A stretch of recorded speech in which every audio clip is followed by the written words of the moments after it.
Hello students, मैंने आपको electricity part 1 में करवाया था। इलेक्ट्रिक करंट, रेजिस्टेंस, रेजिस्टिविटी और पोटेंशियल डिफरेंस, ये 4 टर्म्स लिए थे हमने। अब हम आगे करते हैं कि सीरीज कनेक्शन में इक्विवेलेंट रेजिस्टेंस कैसे कैलकुलेट करेंगे। इक्विवेलेंट रेजिस्टेंस यानी कि टोटल आर की वैल्यू कैसे कैलकुलेट करेंगे। यहाँ आप देख रहे हो इलेक्ट्रिक सर्किट एक सिंपल सा बनाया हुआ है। इसमें 3 रजिस्टर्स हैं जिनके रेजिस्टेंसेस R1, R2 और R3 हैं। इसके साथ में हमने एक वोल्ट मीटर इन सब के साथ कनेक्ट किया हुआ, वोल्ट मीटर पोटेंशियल डिफरेंस को मेजर करने के लिए, ये पैरेलल कनेक्शन में है। और एमीटर को कनेक्ट किया इलेक्ट्रिक करंट को मेजर करने के लिए, जो कि सीरीज में है। यहाँ से हमने ये लेट कर लिया कि V पोटेंशियल डिफरेंस बैटरी से प्रोवाइड किया जा रहा है और इस V पोटेंशियल डिफरेंस की वजह से इलेक्ट्रिक करंट का जो अमाउंट है वो I है। ठीक है, तो इसे हम इसको प्रेजेंट कैसे करेंगे। जैसे कहा जाता है कि आपकी प्रेजेंटेशन अच्छी होनी चाहिए पेपर में, तो ये सर्किट डायग्राम आपको फॉर्म करना है, फिर उसके बाद इससे रिलेटेड ये सारे टर्म्स एक्सप्लेन करने हैं। शुरू में आप इसमें ये कहोगे कि let 3 registers of resistances R1, R2 and R3 are connected in series as shown in the figure, and potential difference V is providing electric current I in the circuit।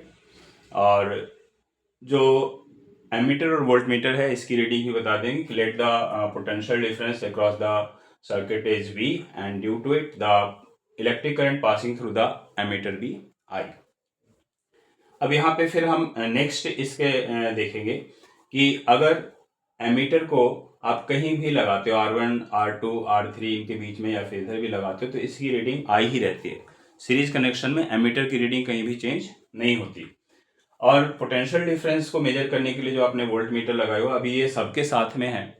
अगर आप इसे इंडिविजुअली लगाते हैं R1 के साथ या R2 के साथ या R3 के साथ, जैसे इसको मैंने यहाँ से हटा दिया, अगर आप इसको सिर्फ R1 के अक्रॉस पैरेलल में लगाते हो वोल्ट मीटर को, तो इसकी रीडिंग आप देखेंगे चेंज हो जाएगी। जैसे अभी ये V है, तो जब आप सबके साथ अलग अलग लगाते हैं तो इसकी रीडिंग हम लेट कर लेंगे V1, V2 और V3। तो R1 के अक्रॉस जो पोटेंशियल डिफरेंस है उसको हमने लेट कर लिया V1 है, इसके अक्रॉस V2 है और इसके अक्रॉस V3 है।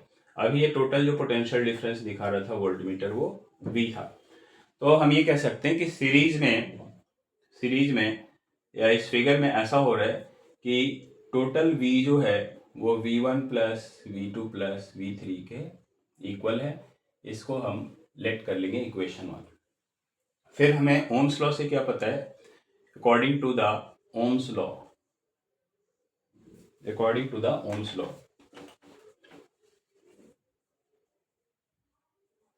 Ohms law V equals to होता है IR। ठीक है, अब वोल्ट मीटर को जब आपने R1, R2 और R3 के अक्रॉस लगाया तो ये V1, V2 और V3 हो गया। रेजिस्टेंसेस इनके R1, R2 और R3 हैं। एमीटर के बारे में मैंने ये कहा कि आप कहीं भी लगाओगे, R1 के क्रॉस लगा लो, R2 के क्रॉस लगा लो या फिर R3 के क्रॉस लगा लो, हमेशा इसकी रीडिंग I ही रहेगी, यानी इसमें कोई चेंज नहीं आएगा। तो अगर हम ओम्स लॉ को अप्लाई करें इन तीनों के लिए अलग अलग, तो क्या हो सकता है, applying Ohm's law for R1, R2 and R3, इन तीनों के लिए अगर हम देखें तो R1 के लिए ओम्स लॉ को ऐसे लिख सकते हैं, V1 इक्वल्स टू करंट का अमाउंट इससे I ही है, तो इसे हम कह सकते हैं V1 इक्वल्स टू IR1। इसी तरह से R2 के लिए क्या कहा जा सकता है, करंट का अमाउंट तो सेम है, I है, तो R2 के लिए हम ये कह सकते हैं V2 equals to IR2। Similarly for R3, V3 equals to, current इसमें भी I है, तो क्या हो जाएगा IR3। अब ये जो आपके पास चारों वैल्यूज आई हैं V1, V2 और V3, ये सारी वैल्यूज आप इक्वेशन 1 में पुट कर देंगे। Putting values of V1, V2 and V3 in equation 1।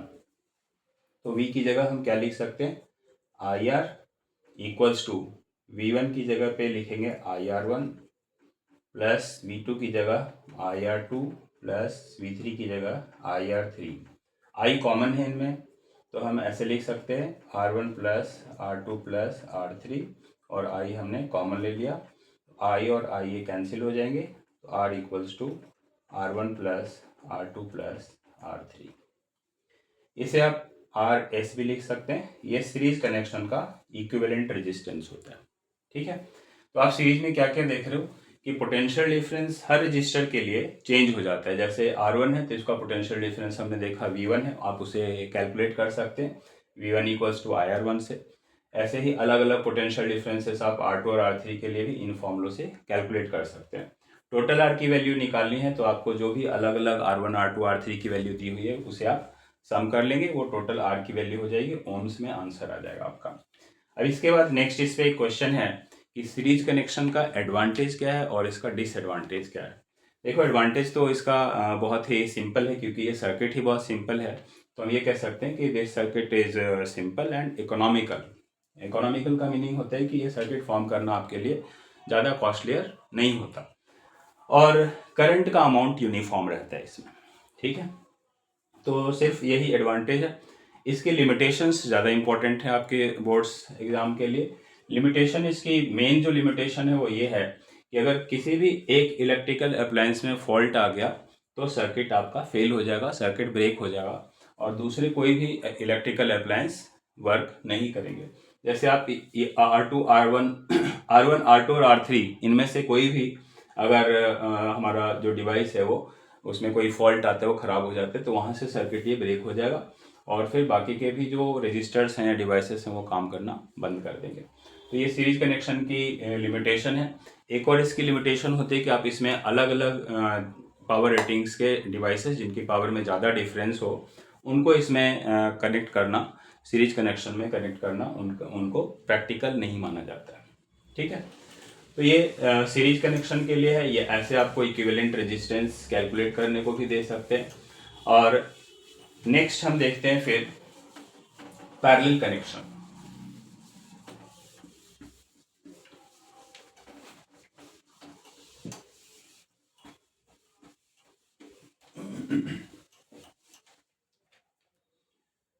Equivalent resistance in parallel connection.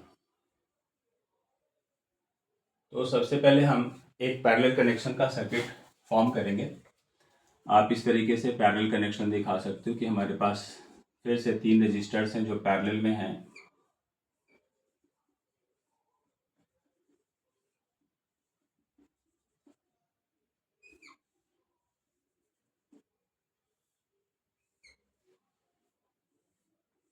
हमने एक एमीटर कनेक्ट कर दिया यहाँ पे इलेक्ट्रिक करंट को मेजर करने के लिए। ये बैटरी और की से कनेक्शन दे दिया। ये हमारा सर्किट कंप्लीट हो गया। यहाँ से V पोटेंशियल डिफरेंस दे रहे हैं, ये positive electrode negative electrode. V potential difference की वजह से I करंट का फ्लो हो रहा है। हमने इन तीनों रजिस्टर्स के रेजिस्टेंस को R1 R2 और R3 लेट कर लिया। ये करंट फ्लो का डायरेक्शन है। फिर हमने इनके साथ एक वोल्ट मीटर भी लगा दिया। तो प्रेजेंटेशन में आपको क्या इसमें लिखना होगा, प्रेजेंटेशन में आपको ये लिखना होगा कि late 3 registers of resistances R1 R2 and R3 are connected in parallel as shown in the figure. Let the electric current passing through the ammeter be I due to potential difference V. अब यहाँ पे volt meter को आप इनके साथ अलग अलग भी लगाओगे तो इसकी रीडिंग आप देखोगे कि सेम रहती है। इसमें करंट का अमाउंट चेंज हो जाता है, क्योंकि यहाँ पे पाथ चेंज हो रहा है करंट का, तो इसका अमाउंट भी चेंज हो जाएगा इनके रेजिस्टेंसेस के बेसिस पे। उसे हमने लेट कर लिया कि R1 से I1 करंट जा रहा है, R2 से I2 करंट जा रहा है, R3 से I3 करंट जा रहा है। ठीक है, तो पैरेलल में आप क्या देखोगे कि अगर हम टोटल करंट को देखें तो ये सभी से अलग अलग पास होने वाले करंट का सम होता है, यानी कि I equals to I1 plus I2 plus I3। इसे हम इक्वेशन 1 लेट कर लेंगे। फिर से ओम्स लॉ यूज करेंगे according to the Ohm's law. Ohm's law से हमें क्या पता है, V इक्वल्स टू IR होते हैं, तो I इक्वल्स टू हो जाएगा V अपॉन R। अब ओम्स लॉ को फिर से हम इन तीनों रजिस्टर्स के लिए यूज करेंगे applying Ohm's law for resistors R1, R2 and R3, इन तीनों के लिए अगर आप यूज़ करते हो ओम्स लॉ को तो क्या हो जाएगा, R1 के लिए देखें तो ये हो जाएगा I1 equals to V upon R1, क्योंकि पोटेंशियल डिफरेंस की वैल्यू सेम रहेगी तो I1 equals to V upon R1 हो जाएगा। ऐसे ही R2 के लिए क्या कह सकते हैं, ये R1 के लिए था, R2 के लिए हम क्या कह सकते हैं, I2 equals to V upon R2। इसी तरह से R3 के लिए कह सकते हैं I3 equals to V upon R3। अब ये सारी जो वैल्यूज हैं ये इक्वेशन 1 में पुट कर देंगे, ठीक है। Putting values of I1, I2 and I3 in equation 1।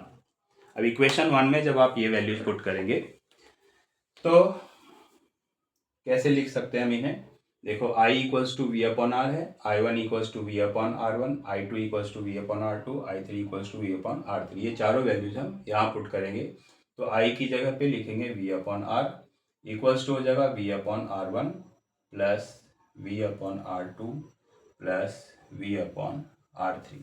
अब आप यहाँ देखो सब में v कॉमन है तो कॉमन लेने के बाद ये v और ये सारे v कैंसिल हो जाएंगे, तो हमारे पास बचा रह जाएगा 1 upon R equals to 1 upon R1 plus 1 upon R2 plus 1 upon R3। इसे आप 1 अपॉन RP लिख सकते हैं। ये टोटल रेजिस्टेंस के लिए पैरेलल में मैथमेटिकल एक्सप्रेशन हो जाता है। अब पैरेलल में जो बातें ध्यान में रखने वाली है वो क्या क्या है कि टोटल करंट इंडिविजुअल जो रजिस्टर्स हैं उनसे पास होने वाले करंट के सम के इक्वल होता है।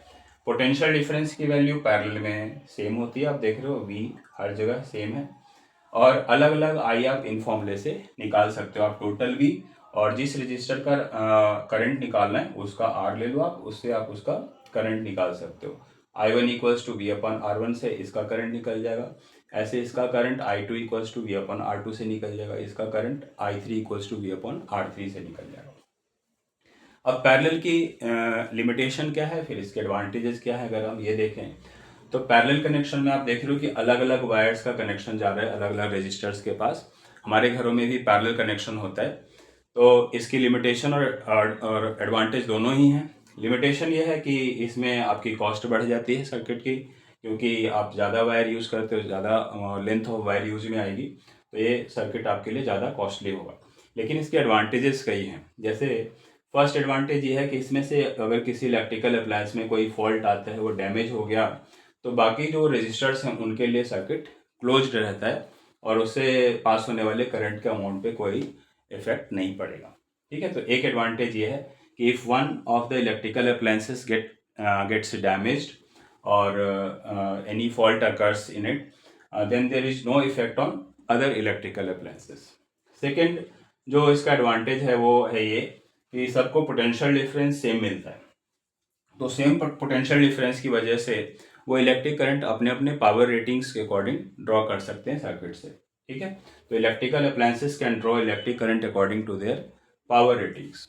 और आप ऐसे कह सकते हो कि हम इलेक्ट्रिकल अप्लायंसेस को सेपरेटली स्विच ऑन और स्विच ऑफ कर सकते हैं। आप देखते हो आपके घरों में हर कमरे में बोर्ड्स लगे होते हैं, इलेक्ट्रिक बोर्ड्स, जिसमें बहुत सारे स्विचेज होते हैं, तो हमारे अलग अलग इलेक्ट्रिकल अप्लायंसेस के लिए उनसे कनेक्शन जाता है, ठीक है। तो ये एडवांटेजेस हैं पैरेलल कनेक्शन के।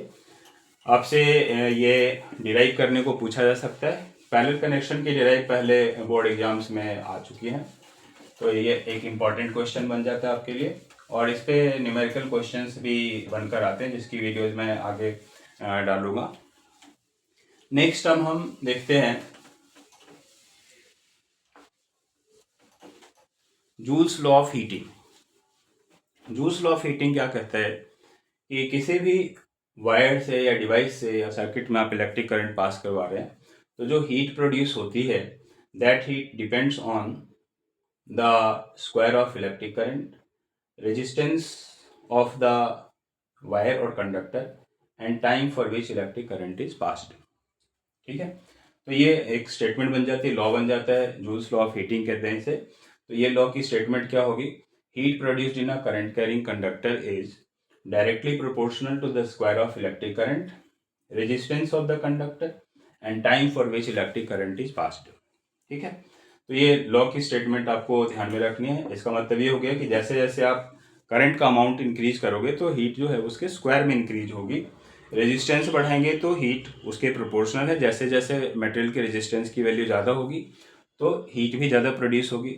और थर्ड फैक्टर है टाइम, अगर आप इंक्रीज करते हो यानी कि ज़्यादा टाइम तक किसी वायर से रजिस्टर से आप करंट पास करवाते हैं तो हीट भी उसके अकॉर्डिंग बढ़ती चली जाएगी, ज़्यादा टाइम ज़्यादा हीट जनरेट होगी। नेक्स्ट हमें पढ़ना है इलेक्ट्रिक फ्यूज। इलेक्ट्रिक फ्यूज ये एक सेफ्टी डिवाइस होता है जो हम अपने सर्किट में यूज़ करते हैं। जनरली इस डिवाइस को इसलिए यूज़ किया जाता है कि ओवरलोडिंग या शॉर्ट सर्किटिंग के केस में हमारे जो इलेक्ट्रिकल अप्लायंस है वो डैमेज होने से बचे रहे। ठीक है, इलेक्ट्रिक फ्यूज बना होता है जनरली लेड और टिन के एलॉय से, जिसके रेजिस्टेंस की वैल्यू ज़्यादा होती है और इसका मेल्टिंग पॉइंट कम होता है। तो कम मेल्टिंग पॉइंट की वजह से क्या होता है कि ज़्यादा हीट जनरेट होगी तो ये मेल्ट हो जाएगी इसकी वायर। हम फ्यूज़ को इस तरह से, आपने देखा होगा फ्यूज़ वायर इस तरीके से रिप्रेजेंट कर सकते हैं। फ्यूज वायर को आप इस तरीके से रिप्रेजेंट कर सकते हो। ठीक है, ये लेड और टिन के एलॉय से बना होता है। इसे हम कनेक्ट करते हैं सीरीज में। सीरीज कनेक्शन का मीनिंग क्या हो गया कि अगर आपके पास कोई इलेक्ट्रिकल अप्लायंस है तो इससे होकर, फ्यूज वायर से होकर करंट उस इलेक्ट्रिकल अप्लायंस तक जाएगा। अब मान लो कि शॉर्ट सर्किटिंग या ओवरलोडिंग की वजह से करंट का अमाउंट सडनली इंक्रीज हो जाता है या किसी भी वजह से इंक्रीज हो जाता है तो जो फ्यूज वायर है वो हीटअप होगी, ये वायर मेल्ट हो जाएगी और मेल्ट हो गई तो सर्किट हमारा ब्रेक हो गया। सर्किट ब्रेक हो जाएगा तो वो करंट हमारे डिवाइस तक नहीं पहुंच पाएगा। जो भी यहाँ पे डिवाइस है, बल्ब मैंने ऐसे ही बना दिया, तो जो भी हमारे पास इलेक्ट्रिकल अप्लायंस है उसके पास वो करंट नहीं जा पाएगा और हमारा जो डिवाइस है वो प्रोटेक्टेड रहेगा। फ्यूज वायर से रिलेटेड चीज़ें क्या क्या याद रखनी है आपको, it is made up of metal और alloy of appropriate melting point. Generally it is made up of tin and lead alloy. Second जो बात इसके बारे में हम याद रखेंगे वो ये है कि it is connected in series in the circuit. इसमें जो हीट प्रोड्यूस होती है उसकी वजह से ये वायर मेल्ट हो जाती है और हमारे इलेक्ट्रिकल अप्लायंस को ये प्रोटेक्ट करती है। तो ये इलेक्ट्रिक फ्यूज है। नेक्स्ट टर्म जो हमें पढ़ना है वो है इलेक्ट्रिक पावर। इलेक्ट्रिक पावर हम किसे कहते हैं, ये होता है electric energy consumed by device per unit time और electrical work done per unit time. तो इलेक्ट्रिक पावर इक्वल्स टू, आप ये लिख सकते हैं वर्क डन अपॉन टाइम या फिर energy consumed upon time. Symbolically अगर हम देखें तो P equals to W upon T भी लिख सकते हैं और E अपॉन टी भी लिखते हैं। वर्क डन और एनर्जी कंज्यूम्ड की वैल्यू सेम होती है।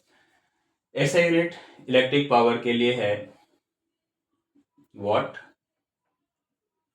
कैपिटल W से इसे रिप्रेजेंट करते हैं। अगर 1 वॉट पावर की डेफिनेशन पूछें तो 1 वॉट हम किसे कहेंगे, 1 what is the power of a device that consumes 1 joule energy पर सेकेंड। और आप इसे कह सकते हैं दैट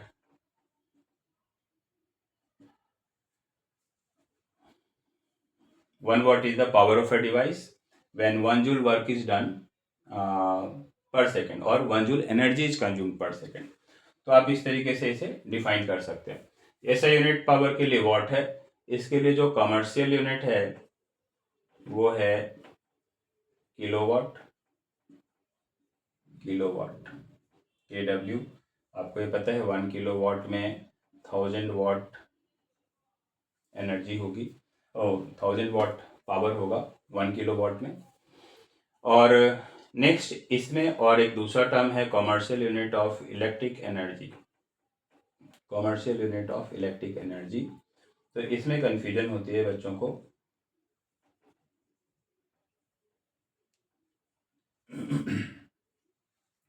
ये है किलोवाट आर। किलोवाट आर, इसको हम KWH लिखते हैं।